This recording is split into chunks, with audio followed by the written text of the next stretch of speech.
মাল আউট হয়ে যাবে। মা ও মেয়েকে বাড়িতে একা পেয়ে দুজনের সাথেই রাতে 4 বার কাজ করলাম। আজ আমি আপনাদের সাথে আমার জীবনের একটি সত্যি গল্প শেয়ার করতে যাচ্ছি। আমি অল্প বয়সেই বিধবা হয়ে যাই। তাকে একাকিত্ব এবং জীবনের দায়িত্বের বোঝা বহন করতে হয়। আমার পরিবার এমন ছিল না যে আমাকে আবার বিয়ে করতে বলবে। যা হবার তা হয়ে গেছে। আমি ৩৬ বছর বয়সী এবং আমার নাম রেখা। খুব অল্প বয়সে আমার বিয়ে হয়েছিল। আমার মেয়ের জন্ম অল্প বয়সেই হয়েছিল এবং আজ সে ১৮ বছরের। আমি এখনও আমার বয়সের চেয়ে অনেক ছোট দেখাই। আমার শরীর এমন যে আমার আসল বয়সের অর্ধেক মনে হয়। আমি আমার শাশুড়ি, শ্বশুর এবং মেয়ের সাথে থাকি। আমার স্বামী ৫ বছর আগে আমাদের ছেড়ে চলে গিয়েছিলেন। আমরা একটি সম্পন্ন পরিবার থেকে এসেছি এবং আমি আমার মেয়েকে সেরা শিক্ষা দেওয়ার জন্য সব ধরনের চেষ্টা করেছি। আমি তাকে জয়নগরে উচ্চ শিক্ষার জন্য পাঠিয়েছিলাম। আমার শাশুড়ি বলেছিলেন, মেয়ে, কয়েক দিনের জন্য জয়নগরে গিয়ে তার পড়াশোনায় সাহায্য করো যাতে তার কোনো সমস্যা না হয়। এইভাবে ২২ নভেম্বর আমি জয়নগরে পৌঁছালাম। আমার মেয়ে স্টেশনে আমাকে নিতে এসেছিল এবং আমরা দুজনেই তার ফ্ল্যাটে পৌঁছালাম। আমি সরাসরি বাথরুমে গেলাম নিজেকে সতেজ করার জন্য। আমি নীল রঙের নাইট গাউন পরেছিলাম এবং নিচে কিছু পরিনি ছিল না। যখন আমি বাথরুম থেকে বের হলাম, আমার মেয়ে চা বানিয়ে আমাকে দিল। ফ্ল্যাটটি ছোট ছিল কিন্তু খুব আরামদায়ক। আমি কয়েক দিন এখানে থাকার কথা ভেবেছিলাম, তাই পরিবেশকে স্বাচ্ছন্দ্যময় করার চেষ্টা করছিলাম। সন্ধ্যায় আমার মেয়ে আমাকে তার বন্ধুদের সাথে দেখা করার পরিকল্পনা সম্পর্কে বলল এবং বলল, মা, আমি কিছুক্ষণ পর আসব, আপনি বিশ্রাম নিন। আমি বই পড়ার চেষ্টা করলাম কিন্তু মন বসছিল না। ঠিক তখন দরজার বেল বাজল। আমি দরজা খুললাম এবং সামনে একজন যুবক দাঁড়িয়েছিল। সে হাসি মুখে বলল, নমস্তে, আমি অজয়। আমি আপনার মেয়ের প্রতিবেশী এবং তার কলেজের সহপাঠী।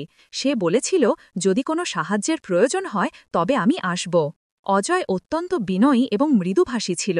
সে আমার জন্য কিছু স্ন্যাক্স এনেছিল এবং বলল, আপনি এই নতুন শহরে একাকিত্ব বোধ না করেন তাই ভাবলাম আপনার সাথে দেখা করে আসি।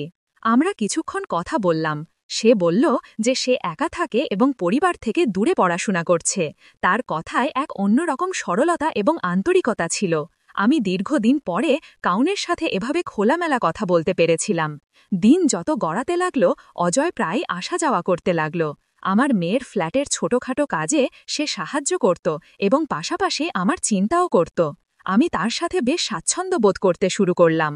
একদিন সে আমাকে বলল, আপনাকে দেখে মনে হয় না যে আপনি এত বড় দায়িত্ব সামলাচ্ছেন। আপনি নিজে খুব যুবক এবং শক্তিশালী। তার এই কথাগুলো আমার হৃদয় স্পর্শ করল। অজয়ের সাথে কথোপকথনের ধারা ধীরে ধীরে বাড়তে লাগল। সে আমার কথা বুঝতে এবং আমার একাকিত্ব দূর করতে একজন বন্ধুর মতো সহায়তা দিল। সে প্রায়ই তার পরিবারের গল্প শোনাত, তার আকাঙ্ক্ষাগুলো নিয়ে কথা বলত এবং কখনো কখনো আমার জীবন সম্পর্কে প্রশ্ন করত। একদিন সন্ধ্যায় যখন আমি বারান্দায় বসে চা পান করছিলাম, অজয় আমাকে বলল, আপনি একজন খুব শক্তিশালী মহিলা।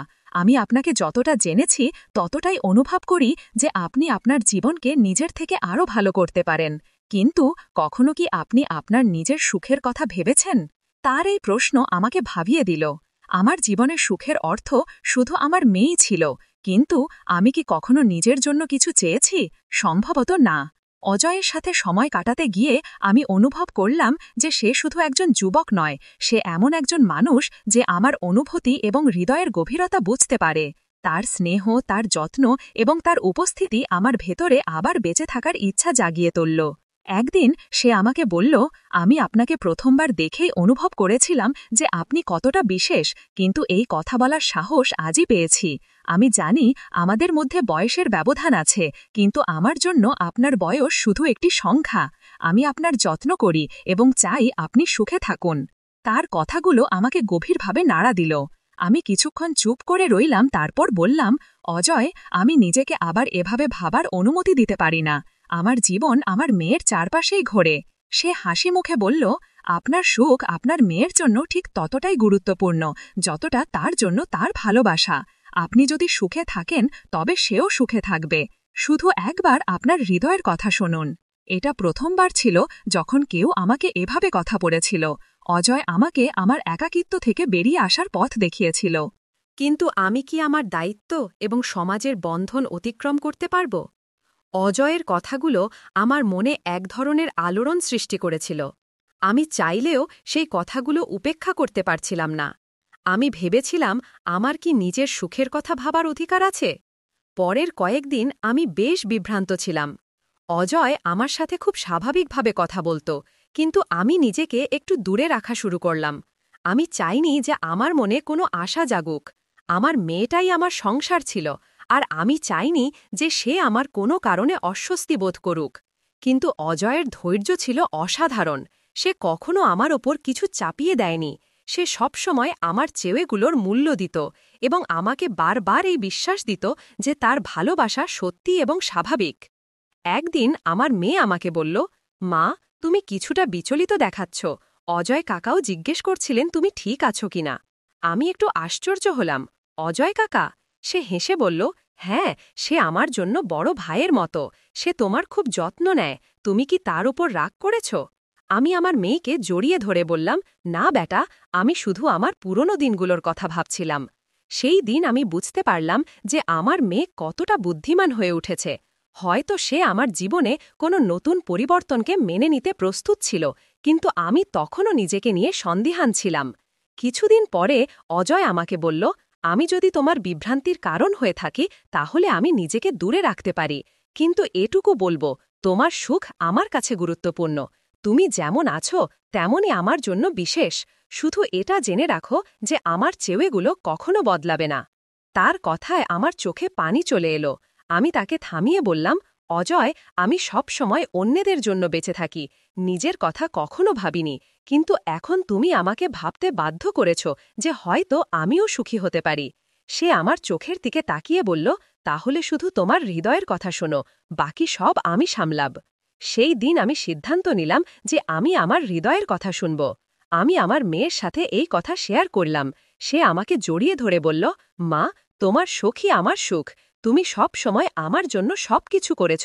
এখন সময় এসেছে যে তুমি তোমার জীবনকেও একটি সুযোগ দাও। ধীরে ধীরে অজয় আর আমার মধ্যে সম্পর্কটি প্রকাশ্যে এলো। আমরা সমাজের প্রতিটি চ্যালেঞ্জ একসাথে মোকাবেলা করলাম। আমি বুঝতে পারলাম যে সত্যিকারের ভালোবাসা বয়স, পরিস্থিতি বা বাধা দেখে না। অজয় আর আমার সম্পর্কের খবর ধীরে ধীরে আমার শ্বশুর বাড়ি এবং কাছের মানুষদের কাছে পৌঁছালো।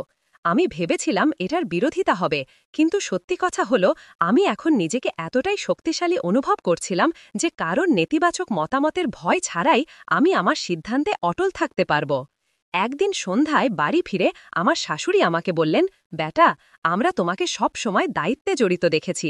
এখন যদি তোমার জীবনে কেউ এমন থাকে যে তোমার পাশে দাঁড়াতে পারে, তাহলে আমাদের কোনো আপত্তি নেই। তার এই কথায় আমার চোখে পানি চলে এলো। কিন্তু সমাজ সব সময় এত সহজে মেনে নেয় না। প্রতিবেশী এবং আত্মীয়রা কথা বলা শুরু করল।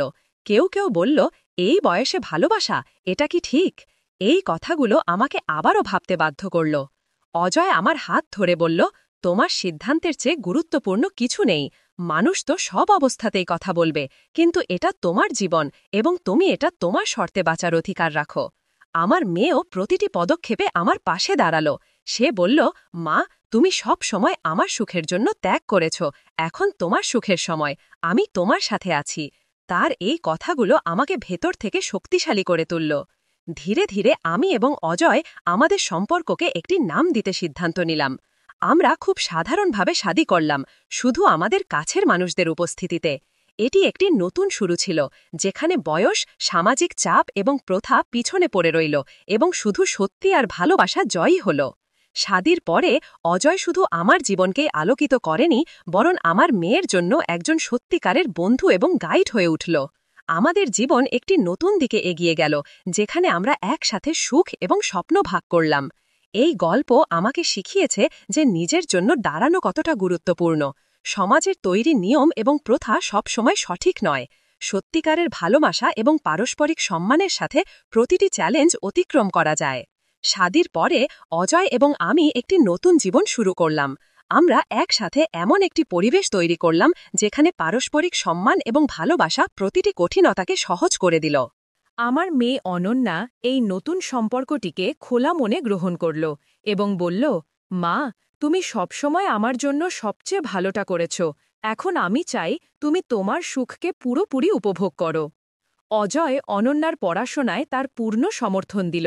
সে তাকে ক্যারিয়ার বেছে নেওয়ার পথে গাইড করল এবং একজন বড় ভাইয়ের মতো যত্ন নিল। তাদের মধ্যে সম্পর্ক ধীরে ধীরে এতটা শক্তিশালী হয়ে উঠেছিল যে অনন্যা তার প্রতিটি কথা সর্বপ্রথম আজয়ের সাথে শেয়ার করত। একদিন আজয় আমাকে বলল, আমরা একটি পরিবার গড়ে তুলেছি এবং এটি আমার জীবনের সবচেয়ে বড় সুখ। কিন্তু আমি চাই তুমি তোমার আগ্রহ এবং স্বপ্নকেও এগিয়ে নিয়ে যাও। তুমি সব সময় অন্যের জন্য বেঁচেছ, এখন সময় এসেছে তুমি নিজের জন্য কিছু করো। আমি আজয়ের কথাকে গভীরভাবে নিলাম। দীর্ঘদিন ধরে আমি আমার পড়াশোনা এবং আগ্রহগুলো ভুলে গিয়েছিলাম। আমি আবার পড়াশোনা শুরু করলাম এবং একটি স্থানীয় প্রতিষ্ঠানে কাউন্সিলর হিসেবে কাজ শুরু করলাম। মানুষের সমস্যা শোনা এবং তাদের সমাধানে সাহায্য করা আমাকে আনন্দ দিতে শুরু করল। আমার এই পদক্ষেপে শুধু আমার আত্মনির্ভরশীলতা বাড়ল না, আমি অনুভব করলাম যে আমি আমার পরিবারের পাশাপাশি সমাজের জন্য কিছু করছি। অজয় সব সময় আমার পাশে দাঁড়িয়েছিল।